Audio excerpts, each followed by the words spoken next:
네, 안녕하십니까. 저는 한국기계연구원의 2차 전지장비 연구실과 디지털 트윈 연구팀을 맡고 있는 이택민입니다. 제가 2차 전지 쪽에서는 믹서, 코터, 프레스 슬리터, 그리고 조립장비, 그리고 건식전극 제조장비, 전고체 제조, 전해질막 제조장비 등의 AX 기술을 적용하는 연구들을 이제 기업들하고 지금 현재 진행을 하고 있습니다. 근데 거기서 제가 겪었었던 여러 가지 어려움들과 그리고 여기 계신 분들이 그런 걸 하게 됐을 때 만나게 될 여러 가지 기술들에 대해서 제가 공유를 드리고자 합니다. 먼저 좀 피지컬 AI를 좀 설명을 드리면 이제 굉장히 이제 요즘 각광을 받는 피지컬 AI가 크게 세 가지 분야가 있습니다. 첫 번째는 자율 제조차, 그다음에 휴머노이드 로봇, 그리고 자율 제조, 이렇게 세 가지 분야인데 이 세 가지 모두 공통점이 있습니다. 뭐냐면 다 피지컬한 시스템이 있어서 여기서 많은 센서들과 액추에이터들에서부터 데이터를 많이 받아서 그 데이터가 전처리 되고 AI로 모델링 된 다음에 최종적으로 어떤 플랫폼에 심겨져서 피지컬한 액션을 유도를 한다는 거죠. 자동차로 말하면 왼쪽으로 틀어, 로봇으로 말하면 어떻게 가. 제조에서는 뭐 제조에 해당하는 이제 일을 하겠죠. 근데 이러한 시스템이 사실 얘네 둘과 얘는 좀 다른 점이 있습니다. 얘네 둘 공통점은 뭐냐면 폼팩터가 매우 단순합니다. 폼팩터가 매우 단순하다는 얘기는 뭐냐면 네 바퀴 그리고 어떤 사람이 탈 수 있는 박스처럼 생긴 게 있는 게 자동차고 로봇은 두 팔 두 다리가 있습니다. 폼팩터가 굉장히 단순한 데 비해서 얘네들은 굉장히 어려운 게 뭐냐면 외부의 환경이라든지 얘네들이 적응을 해야 되는 게 너무나도 다양하고 예측 불가능하다라는 그런 어려움이 있습니다. 이제 그걸 극복하는 게 이제 여기서 AX를 적용하는 이제 기술의 난제입니다. 그러면 이제 자율 제조, 우리가 2차 전지도 마찬가지인데 자율 제조에서 겪는 이제 어려움은 뭐냐면 자율 제조는 폼 팩터가 단순하지 않습니다. 세상에는 수천, 수만, 수십만 가지 종류의 다양한 설비들이 있고 같은 설비라고 하더라도 똑같은 설비가 하나도 없습니다. 그렇게 다양한 폼 팩터를 가졌지만 오히려 공장에 딱 세팅이 되고 나면 변함이 없이 굉장히 안정적으로 오퍼레이션 될 수 있다는 그런 특징이 있습니다. 그래서 여기에 AX를 적용하는 것과 자율제조의 AX를 적용하는 것은 다른 전략이 필요한 것입니다. 제가 그 어떤 다른 전략이 적용이 되고 어떤 어려움을 만날 수 있는지를 좀 설명을 드리도록 하겠습니다. 그 앞서서 좀 인트로덕션 부분으로 좀 이걸 가져왔는데 결국은 2차 전지 제조 장비에 AX를 적용한다는 것은 결국은 회사에서 무엇을 바라느냐면 인건비를 절감하고 데이터 기반으로 사람의 의존도를 줄이자. 그리고 어떻게 하면 생산성을 AI 기술을 적용해서 늘리자. 이제 그런 쪽에 있다라고 볼 수 있습니다. 보통 중소기업들은 그거에 관해서 자기네들 굉장히 어떻게 AX 기술 적용해야 될지도 잘 모르겠고 굉장히 어려워하고 인력도 뽑기 어렵고 이제 그런 환경에 있습니다. 그래서 어떻게 보면은 자기네들 제품이 있는데 거기에 AX 기술을 모니터링부터 제어까지 다 적용할 수 있게 그냥 모듈화돼서 팔아달라. 이제 이런 요청들이 많이 있습니다. 그러다 보니까 이제 그 AX 전문 기업들하고 같이 이제 일을 하게 됩니다. 그에 반해서 대기업은 그 대규모 연속시설 생산시설 내에서 전 분야, 뭐 개별 모듈, 부품, 그 제조, 신뢰성 부분 모든 양산 장비에 다 적용을 하고 싶어하고 자기네 팀도 갖고 있고 또 산학연 네트워크도 해서 이제 하고 싶어하죠. 그리고 모니터링 기술보다는 예방 보전의 수요가 많고 데이터 기반 생산성과 수율을 어떻게 하면 확대하고 인건비를 절약할 수 있을까에 대해 관심이 많이 있습니다. 결국 AI를 적용해서 기업들은 어떤 이익을 하고 싶어 하냐면 결국은 고생산성, 어떻게 하면 생산 속도를 더 올릴 수 있을까? 그리고 고정밀 해서 경쟁력을 강화할 수 있을까? 그다음에 생산비 인원 감축과 최적화 활동에서 생산비를 절감할 수 있을까에 관심이 많습니다. 맨 처음에 AI가 이제 막 적용되기 시작할 때만 해도 사실은 요거에 포커스 두지 않고라도 막 AI 기술을 막 적용한다라고 그러면 막 일단은 시작하자 뭐 이제 이런 움직임도 많이 있었습니다. 근데 요즘에는 사람들이 이제 AI 기술을 적용해서 뭐가 좋아지는데 이제는 회사들이 포커스를 하기 시작을 한 것을 이제 볼 수가 있습니다. 그래서 어떤 부분을 내가 AI를 적용해서 확실히 올리려고 하는 건지를 명쾌하게 하고 진행을 하는 것이 좋겠습니다. AI를 적용하면 그거 외에 리모트, 리얼타임 그리고 최적화가 그 순간만의 최적화가 아니라 항상 최적화를 할 수 있는 이제 그런 장점도 있겠습니다.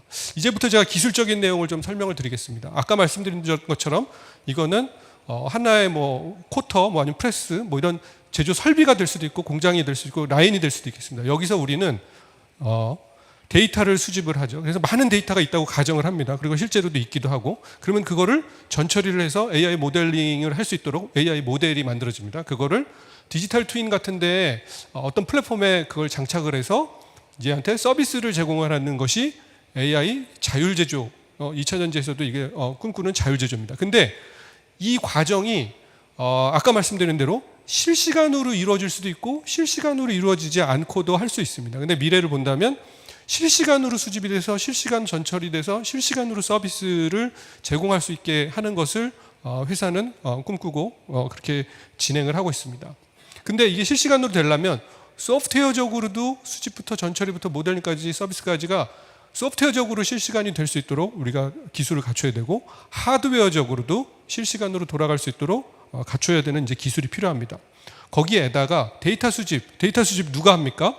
데이터 수집 사람들이 이제 실험을 하고 나면 뭐 실험이든 아니면 뭐 이렇게 나오면 하죠. 근데 그거를 미래에는 AI 또는 AI 에이전트가 데이터를 수집하고, 데이터 전처리도 AI 에이전트가 데이터 전처리하고, 모델링도 AI 또는 AI 에이전트가 하고, 서비스도 하고, 전 과정을 AI가 진행을 하는, AI 또는 AI 에이전트가 진행을 하는 것이 AI 자율제조의 앞으로의 모습이라고 볼 수 있겠습니다. 제가 지금부터 설명드릴 것은 이제 이게 만나게 되는 이제 기술적인 이제 여러 가지인데, 데이터 수집 AI 에이전트, 데이터 전처리 AI 에이전트, 모델링 AI 에이전트, 그리고 서비스 AI 에이전트에 대해서 제가 구현한 여러 가지 사례들을 가지고 좀 설명을 드리도록 하겠습니다. 첫 번째는 데이터 수집 AI 에이전트입니다. 데이터 수집 AI 에이전트, 데이터를 수집한다는 것은 뭐 일단 계속 생산을 하면 데이터가 나오겠죠. 이제 그렇게 데이터를 받는 것들도 있을 수 있지만, 실제로 우리가 현장에서 만나는 데이터는 어떤 데이터면 데이터가 잘 없습니다. 데이터가 없다는 얘기는 뭐냐면, 자, 우리가 AI를 적용할 때 가정은 이겁니다. 데이터가 많이 있는데 그 데이터 많은 데서 우리가 AI로 모델링을 해서 그 중에 최적인 거를 찾아내는 거야 라가 이게 기존 전제입니다. 근데 사실은 알고 보면 회사에서는 그걸 원하는 게 아닙니다. 데이터 최적화하는 거, 그거 우리 그 직원들이 열심히 일을 해서 최적 찾아놨어. 근데 이거 굳이 돈 들여서 내가 또 찾아야 돼? 라고 하고, 차라리 찾는 건 뭐냐면, 제가 말씀드린 것처럼 사장님은 어느 날 100m per minute로 돌리는 거를 120m per minute로 돌려. 생산성 올려야 돼. 그러면 100짜리 돌리든 120짜리 돌리면 데이터가 있습니까? 데이터 없는 거죠. 데이터 없는 거면 새로 데이터 만들어내야 되고, 데이터 뽑아내야 되고, 모델링 하려면 새로 해야 됩니다. 그리고 어느 날 8마이크로짜리 구리극박을 썼는데 생산비 절감에 6마이크로짜리 써. 6마이크로짜리 어떻게 하면 쓸 수 있는지 이제 DOE 해봐 하면 6마이크로짜리 있습니까? 8마이크로짜리만 잔뜩 데이터 있지? 없습니다. 이런 식으로 사실은 회사에서 적용하고 싶은 거는 데이터가 많이 있는 거를 가지고 모델링을 하는 거를 원하는 게 아니라, 계속 데이터 없는 영역에 대해서 계속 그거를 찾아내고 그걸 해달라는 게 회사의 요구사항입니다. 이제 그게 굉장히 어려운 부분이죠. 근데 그거를 AI 도움을 어떻게 받느냐? AI, 사람이 마치 DOE를 해서 그 영역을 찾아내려고 하듯이 데이터 수집 AI 에이전트가 확률에 기반으로 해서, 저희는 베이션 옵티미제이션의 여러 가지 기법을 쓰는데 여기가 제일 확률이 좋아, 여기가 확률이 좋아. 그래서 최소한으로 실험을 해서, 그 사람도 마찬가지로 생산 속도 100짜리 120으로 올리려면 어떻게 합니까? 그냥 한눈에 전문가는 보면 딱 압니까? 그게 아니라 조금씩 해봐야 되겠죠. AI도 자기 데이터가 없는 영역에서는 조금씩 해봐야 됩니다. 하지만 그 하는 거를 최소한의 노력으로 재빨리 찾아내고, 사람이 하는 게 아니기 때문에 인건비를 절감해서 사람이 할 수 있도록 하는 데이터 수집 AI 에이전트 기술이 이제 필요로 하게 되는 것입니다. 그래서 저희 실험실의 예인데, 저희는 이제 PET랑 이제 PI 필름으로 이제 롤트롤 코터에서 이제 실험을 한 예인데, PET 필름이 300mm짜리, 250mm 웹 필름 폭이 이렇게 다양하게 됐을 때 저희 AI 에이전트가 스스로 이제 그 모터의 최적 게인 값을 찾아내기 위해서 이제 스스로 실험을 하면서 찾은 그런 예입니다. 보시면 다 데이터 맵이 틀리죠. 저희 AI 에이전트가 이제 실험을 하면서 찾은 이제 그런 사례입니다. 두 번째, 이제 제가 제일 중요하게 생각하는 스트롱한 데이터 전처리 파이프라인을 구축하는 것입니다. 데이터 전처리 AI 에이전트입니다. 보통 로 데이터로부터 AI 모델링까지 이렇게 쭉 한 번에 이렇게 되는 일이 없죠. 로 데이터는 실질적으로 PLC 데이터나 아니면 계측기에서 나오는 레가시 데이터가 있습니다. 근데 그러면 그게 또 이제 주파수가 다르고 이제 데이터 포인트도 엄청 많습니다. 그거를 사실은 한번 AI 모델링 하려면 전처리가 트랜스포밍이라고 해서 가져와야 되겠죠. 가져올 때 주파수도 동일하게 처리도 해줘야 되고 뭐 이제 한 군데로 가져오게 되는 저희만의 제가 이제 좀 약간 표준화했는데 트랜스포밍이 있고요. 두 번째 싱크로나이제이션이 있습니다. 이제 롤트로 프로세스라든지 여러 가지 프로세스들이 보면 프로세스가 쭉 있는데 이때 제품은 근데 우리가 데이터를 받으면 하루 종일 이게 딱 받거든요. 하루 종일 받으면 사실 받을 때 언제 받은 거야라는 시간이 딱 붙어 있습니다. 근데 이 제품으로 보면 이 제품은 지금 시간이 필요한 게 아니라 예를 들어서 지금 프레스는 언제 한 거고 코팅은 언제 한 거고 뭐 믹싱은 언제 한 거고 이게 사실은 시간이 다 다른 프로덕트 관점으로 시간이 다르지 않습니까? 그 시간을 맞춰주는 싱크로나이제이션이라는 전처리를 해줘야 됩니다. 그리고 파티셔닝이 또 필요한데 파티셔닝은 뭐냐면 24시간 장비를 돌리면 장비가 섰다 갔다 하게 됩니다. 특히 예를 들면 이런 게 있어요. 로봇으로 뭘 한다 그러면 예를 들면 제품을 로딩하고 프로세스하고 언로딩하고 제품을 로딩하고 이제 이렇게 되면 제품 로딩 언로딩 할 때는 모델링에 들어가는 시간이 아니라 프로세스 할 때만 chopping을 해야 됩니다. 그렇기 때문에 파티셔닝으로 그걸 잘라줘야 되고요. 그걸 합쳐줘야 되고 당연히 필터링을 한 번 또는 두 번 또는 뭐 이렇게 해야 됩니다. 그리고 표준화를 하고 노멀라이제이션을 하고 인풋 셀렉션을 해서 AI 모델링을 하는데 여기서 또 인풋 셀렉션 부분이 무지 중요합니다. 인풋 셀렉션이 중요한 이유는 한 설비에서 나오는 데이터 포인트가 100개, 200개, 300개, 수백 개입니다. 그거를 다 인풋으로 AI로 넣어서 모델링을 하면 모델이 되지 않습니다. 가장 코릴레이션이 높고 가장 영향력이 있는 애들을 뽑아서 걔를 모델링을 해야 됩니다.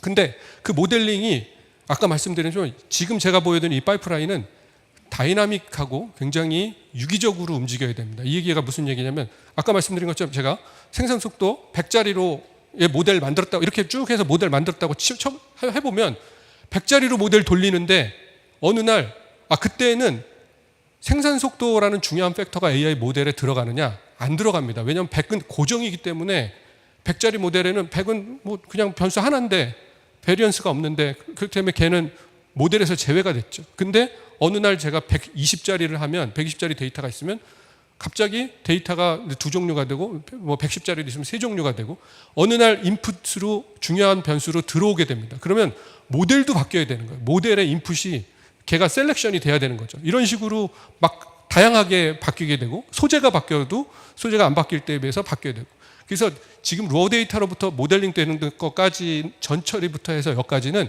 항상 유기적으로 AI가 스스로 활동을 하면서 스스로 다 바꿔가면서 할 수 있도록 돼야 된다는 게 이제 첫 번째 얘기입니다. 두 번째 이제 중요한 내용은 보통 우리가 AI 모델링을 한다라면 이제 뭐만 생각하시냐면 어떤 AI 모델을 결정할지 그리고 어떻게 하이퍼 파라미터를 튜닝할지에 대한 생각을 하십니다. 근데 이게 전체가 유기적으로 돌아간다는 얘기는 아까 말씀드린 것처럼 트랜스포밍에도 하이퍼 파라미터 같은 게 있습니다. 뭐냐면 어떤 주파수로 통일할 건지 뭐라든지 아니면 필터링도 하이패스 필터 어디다 걸지, 로패스 필터 어디다 걸지, 뭐 파티셔닝도 그걸 자르는데 알고리즘이 있으니까 거기도 다 하이퍼 파라미터라고 할 수 있는 파라미터가 있습니다. 그래서 로 데이터로부터 AI 모델링까지 있는 모든 하이퍼 파라미터들이 자율적으로 자동적으로 튜닝될 수 있도록 하게 만드는 것이 AI 자율제조의 기술의 이제 핵심이라고 이제 말씀드릴 수가 있겠습니다. 근데 그거를 다 어떻게 할 수 있느냐? 하이퍼 파라미터가 종류가 많은데 원래 컴퓨팅이라는 게 컴퓨팅 파워만 저한테 무한정 있으면 사실은 그리드 설치로 그냥 주구장창 돌려서 찾을 수가 있는 겁니다. 근데 그걸 그렇게 컴퓨팅 파워를 쓰지 않기 위해서 효과적으로 효율적으로 우리가 하이퍼 파라미터를 딱딱딱 집어서 하게 되죠. 그게 바로 확률에 기반한 아까 그 데이터 수집 AI 에이전트와 같은 원리로 우리가 튜닝을 할 수가 있고 그거를 다 MLOps에 심어서 항상 우리 설비에 대해서 이제 최적화할 수 있도록 그렇게 진행하는 것입니다. 그래서 저희 실험실에서 이제 한 거고요. 그 다음에 모델링 AI 에이전트의 뭐 하이퍼 파라미터 튜닝하는 거는 저희도 이제 그런 연구를 오랫동안 했는데 이제 더 이상 이제 필요가 없는 연구가 됐습니다. 왜냐하면 뭐 에이전틱 AI가 너무나도 잘해주죠. 그래서 그걸 가지고 저희가 이제 다양한 이제 서비스를 하는데 롤트롤 설비에는 굉장히 많은 모터들이 있죠. 이제 그런 모터들을 항상 최적으로 개인값을 튜닝하는 거라든지 아니면 이제 그 조립 장비에 이제 레지스트레이션이 이제 필요할 경우에 이제 레지스트레이션을 이제 예측을 한다라든지, 아니면 시계열 많은 센서들이 있는데 장력 센서인데 센서의 실시간 시그널, 저희 디지털 트윈입니다. 거기에 이제 모델링을 해서 어노멀리 스코어를 내서 이걸로 뭐 예방 보전을 한다라든지 하는 서비스들이 있고요. 그 다음에 자율적으로 아까 말씀드린 것처럼 새로운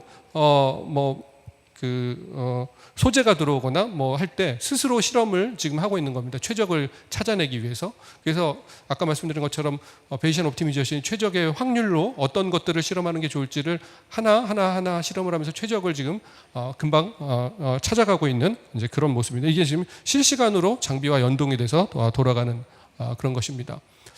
지금까지가 어떻게 보면 이제 자율 제조에 적용하기 위해서 제가 이제 AI 쪽에 이제 적용했던 전반기 연구 내용이고요. 사실 최근에 이제 저희가 이제 집중적으로 더 연구하고 있는 내용은 이것입니다. 뭐냐면 사실 좀 전에 말씀드린 것처럼 이렇게 사이클 막 이렇게 데이터 얻고 모델링하고 전체적으로 다 AI가 하게 하고 막 이거 자율적으로 하고 자동으로 하게 하는 거 뭐에 대해서 했습니까? 제가 재장비 가지고 했죠. 재장비에 대해서 이걸 구현해 놓고 자동으로 했습니다. 하드웨어적으로 소프트웨어적으로. 근데 재장비에다가 구현해 놓은 게 쓸모가 있습니까?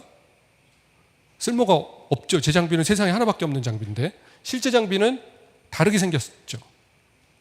그러면 이 기술을 실제 장비에 적용하려면 이거랑 똑같은 거를 새로운 장비마다 하면 제가 아까 말씀드린 것처럼 세상에 수십만 가지 장비가 있으면 그게 적용이 쉽게 되겠습니까? 굉장히 어렵겠죠. 그래서 그걸 어떻게 손쉽게 적용할 수 있을까에 대한 연구를 사실은 진행을 하고 있습니다.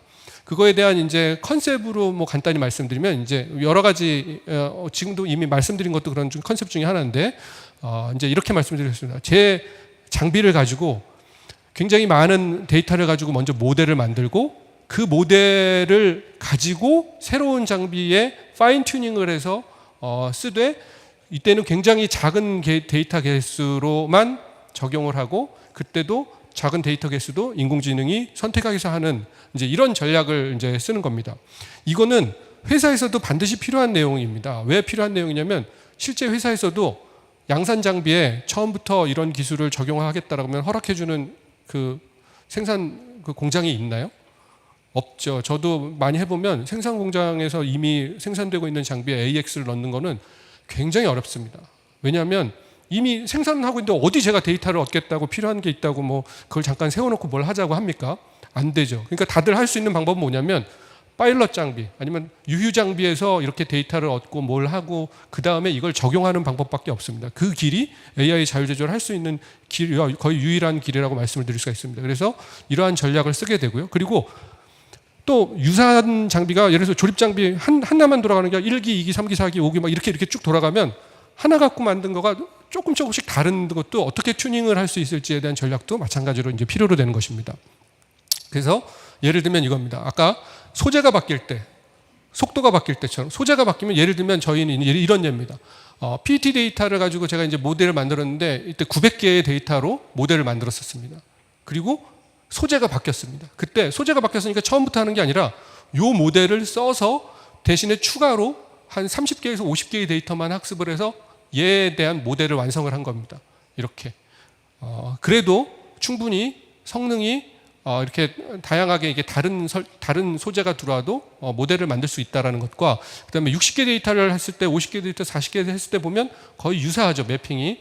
이 얘기는 뭐냐면 40개나 50개나 60개나 해도 거의 비슷하다. 이제 이렇게 데이터가 너무 적으면 좀 다른데 이렇게 최적화를 할 수 있다라는 말씀을 드리고요. 그 다음에는 장비를 바꿨을 때 우리가 제가 실험한 거는 저희 실험장의 롤트롤 쿼터가 이제 굉장히 다른 두 종류의 장비가 있습니다. 굉장히 다른 두 종류의 장비가 있는데 하나를 가지고 먼저 모델을 만들고 다른 장비는 아까 같은 말씀은 트랜스퍼 테크놀로지를 적용해서 한 예입니다. 근데 보면 데이터에 30%만 적용하고도 벌써 95% 정도를 파인 튜닝해서 맞출 수 있다는. 근데 처음부터 그냥 생으로 하면 뭐 마찬가지로 노력이 엄청 많이 이제 들어가는 거죠. 이제 이런 게 굉장히 다른 종류의 롤트롤 장비인데도 이런 기술이 적용이 됐는데 예를 들면 뭐 조립 장비 1기, 2기, 3기, 4기, 5기 이렇게 굉장히 유사하죠. 이런 장비들은 유사한 장비끼리는 더 적은 수로 우리가 파인 튜닝을 할 수 있는 것입니다. 제가 지금까지는 이제 제가 또 중점적으로 최근까지 이제 연구를 하고 있는 그 내용에 대해서 말씀을 드렸고요.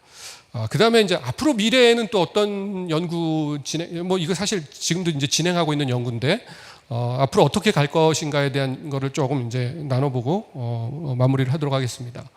제가 이제 많은 위원회와 이제 회의와 국제 회의를 이렇게 다녀보면 이제 이런 얘기들을 많이 하십니다. Manufacturing AI 표준화, 온톨로지, AAS, DPP, 뭐 AI Ready Data, Semantic Alignment 이런 얘기들이 굉장히 많이 나오는데 이게 지금 도대체 얘 근본에 왜 이런 얘기들이 막 서로 막 얽히면서 나올까? 근본적인 철학적인 배경이 뭘까를 생각을 해보면 이겁니다. 뭐냐면 과거에 표준이라는 거는 과거에 어떻게 돼 있었냐면 사람과 사람 또는 기업과 기업이 교역을 하기 위해서 어떤 도량형을 만들고 표준을 만들어서 했습니다. 근데 지금의 오늘날에 필요한 거는 사람과 AI 에이전트가 일을 하게 하는 거 또는 에이전틱 AI와 에이전틱 AI끼리 일을 하게 만드는 그런 표준이 필요해서 이런 얘기들이 이제 막 나오기 시작을 하는 겁니다.